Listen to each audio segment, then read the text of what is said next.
వేశ్యావృత్తిలో ఉన్న వారిని వేధించవద్దు. అంటే వేశ్యావృత్తి ఎవరైతే ఎన్నుకొని ఉన్నారో వాళ్ళని దృష్టిలో పెట్టుకొని సొసైటీలో వాళ్ళు చాలా హీనంగా చూడడం, వీళ్ళ అవసరాలకు వాడుకోవడం, ప్రభుత్వ పెద్దలు కూడా వాళ్ళని కొంతమంది ఇలాగ ఇబ్బంది పెట్టడం, పోలీస్ శాఖ వారు కూడా కొంతమంది ఇబ్బంది పెట్టడం అనే అంశాలపైన సుప్రీంకోర్టు స్పందించింది. దాన్ని ఒకసారి చూద్దాం.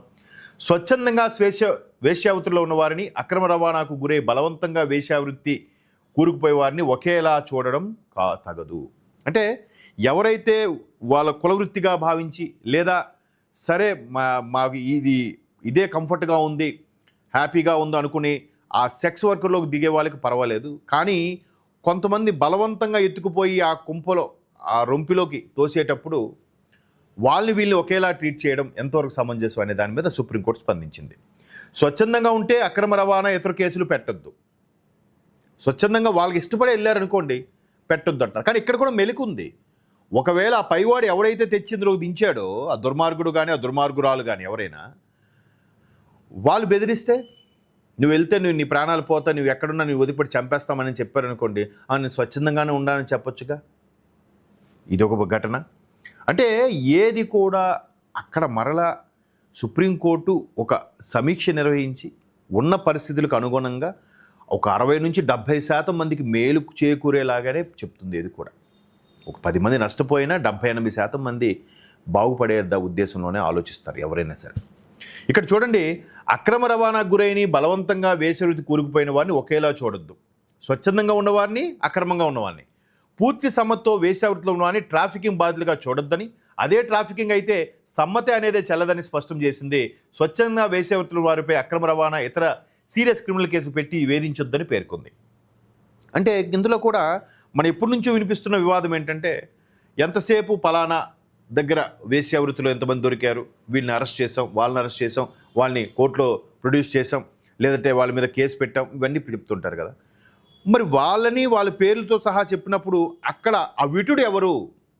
విటుడు పేరు ఎప్పుడూ చెప్పరు, ఎక్కడా రాదు, ఎక్కడ ప్రస్తావనే ఉండదు. విటుడు ఉండబట్టే కదా వీళ్ళున్నారు. 2 చేతులు కలిస్తే కదా చప్పట్లు. విటుడిని ఎందుకు ఎక్స్క్యూజ్ చేస్తున్నారు? విటుడి మీద అంత తీవ్రంగా ఉండడం లేదు అనేది కూడా ఎప్పటి నుంచో నడుస్తున్న నిర్వివాదాంశం. చూద్దాం. ఇక్కడ మహిళలు, బాలికల అక్రమ రవాణా, బలవంతపు వేశ్యావృత్తికి సంబంధించి బాధితుల రక్షణ ప్రణాళికను అనుసరించాలని ఆదేశించింది. ఈ మేరకు శుక్రవారం జస్టిసులు అందరూ కూడా సంచలన తీర్పు వెలువరించారు. ఇది తమ హృదయాలను స్పృశించిన కేసు అని దేశవ్యాప్తంగా ప్రణాళికను పాటిస్తారని ఆశిస్తున్నామని పేర్కొంది. అంటే మేము ఎంత చెప్పినా కూడా మీరు చట్టాన్ని అదుపులో పెట్టే మీరు కూడా కొన్ని శాఖలు ఉన్నాయి, పోలీస్ శాఖ కానీ, కొన్ని రెవెన్యూకి సంబంధించిన శాఖలు కానీ, వీళ్ళు అడ్మినిస్ట్రేషన్కి సంబంధించిన వాళ్ళు, వీళ్ళు కూడా ఆలోచించి ఒకసారి నిర్ణయం తీసుకోండి. అక్కడ అదే చెప్పింది చూసారా, హృదయాలను స్పృశించిన కేసు, దేశవ్యాప్తంగా ప్రణాళికను పాటిస్తారని ఆశిస్తున్నామని పేర్కొంది. ఆశిస్తున్నామని చెప్తారు. కొరడా జలిపి సుప్రీంకోర్టు ఫస్ట్ ఎస్టేట్, అత్యున్నతమైన అధికారాలు కలిగిన సుప్రీంకోర్టు. దేని లెజిస్లేటివ్ కానీ జ్యుడిషియరీ ఏది కూడా దేని మీద కూడా ఈ జ్యుడిషియరీ పవర్స్ చెప్పచ్చు. కానీ వాళ్ళు అమలు చేయకపోతే, చట్టం వాళ్ళు అమలు చేయకపోతే వీళ్ళు ఏం చేయగలరు? వెళ్ళి దగ్గరుండి నువ్వు చేస్తున్నావా, చూస్తున్నావా అని చెప్పలేరుగా. అదే ఇక్కడ ఆవేదన వ్యక్తం చేశారు. బలవంతపు వేశ్యావృత్తి అంశంపై దాఖలైన ప్రజాహిత వాద్యంపై భిన్నమైన కోణాల్లో సుదీర్ఘంగా విచారించిన సుప్రీంకోర్టు తాజా ఆదేశాలు జారీ చేసింది. దీనిపై తరచూ విచారణ జరుపుతూ అమికస్ క్యూరీలుగా నియమితులైన న్యాయవాదులు, మహిళా బాలల హక్కుల సంస్థలు, లీగల్ సర్వీసెస్ అథారిటీలు, వివిధ ప్రభుత్వ విభాగాల వాదనలు విని సూచనలు, సలహాలు స్వీకరించింది.